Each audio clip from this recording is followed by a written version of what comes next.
Merve Bêderd, Eskerê Boyîk, Weşanên Lîs. Pirtûka Eskerê Boyîk a bi navê Merve Bêderd ji hêla weşanxaneya Lîsê ve hat çapkirin. Eskerê Boyîk di sala 1941 de li gundê Rêya Teze yê Ermenistanê jî dayîk bû. Li Yerevanê zanko xwend. Ji 1794 heya 1993 di zanîngeha aborî û rêvebirina malhebûna gundîtiyê de dibe serokê beşê.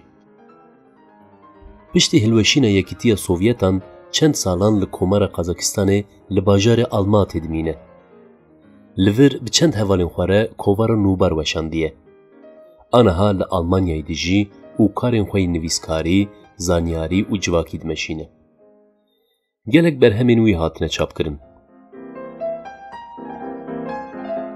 Pirtûka Eskerê Boyîk Merve Bêderd berhemeke ji çîrok û fablên zargotinî pêk tê. Ger xwînerê vê pirtûkê di ser emrekî de be û bi kal û pîrên xwe ve jiya be, teqes wê gelek çîrokên ku di berhemê de hewiyane jê re nas bên. Ev yek jî careke din rastiya dewlemendî û qeyîmiya wêjeya devkî li ber çavan radixe. Di her çîrokeke vê pirtûkê de şîretek û nasihetek heye. Cejneke koçeran heye jê re dibêjin beranberdan. Cejneke pir xweş û kevne. Payîzê rojeke kevşkirî kevaniyên malan ji şivanan re xwarinên xweş çêdikin, malxwê diyarî dikin. Beranan bi rengên sor û zer û kesk diqemilînin. Poşiyên rengîn davêjin stiyê wan. Nîvro gundî wan didin berxwe. Xwîrek û diyariyên şivanan hildidin diçin çolê cem keriyên pes. Beranan berê nav vî keriyê didin. Bi xwe jî li vir govendê digirin. Distirên, direqisin, şa dibin, laqirdiyan dikin. Dibêjin beranberdan cejna zêdebûn û bereketê ye.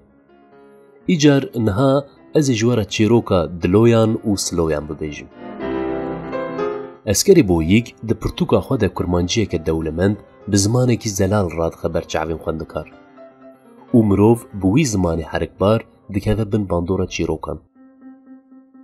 Wextekî ji wextan li gundekî ber pala Çiyakî Kurdistanê hekîmek dijiye. Ew pir zanebû.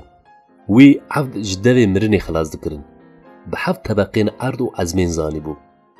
Bi axê û avê re şînkayî û lawiran re, teyr û tuyan re, heta bi kevir û kûçikan re diaxivî. Bi xwezayê re diket şêwrê. Deriyê sêr û sîrên wê yên veşartî vedikir. Ew sira wî bû û sira xwe li ber tu kesî diyar nedikir. Tenê wî û çiya zanibû. Ditirsiya ku sira hekimtiya xwe li ber evdan veke. Rojekê nexweş ket. Zanibû nexweşiya wî çi ye û ilaca wî çi ye. Lê qidûm nedikir bi çûya çiyê û dermanê êşa xwe bianiya. Ne qidûm dikir û ne jî turuş dikir ku ji yekî re bibêje. Sira hekimtiya xwe li ber yekî veke. Nexweşiyê ew ji taqet xist. Ji zar û ziman ket. Hekîm melûl li çavên hezîran dinêrî. Lêvên wî yên spîçolkî ker dilerizîn. Dixwest tiştek bigota.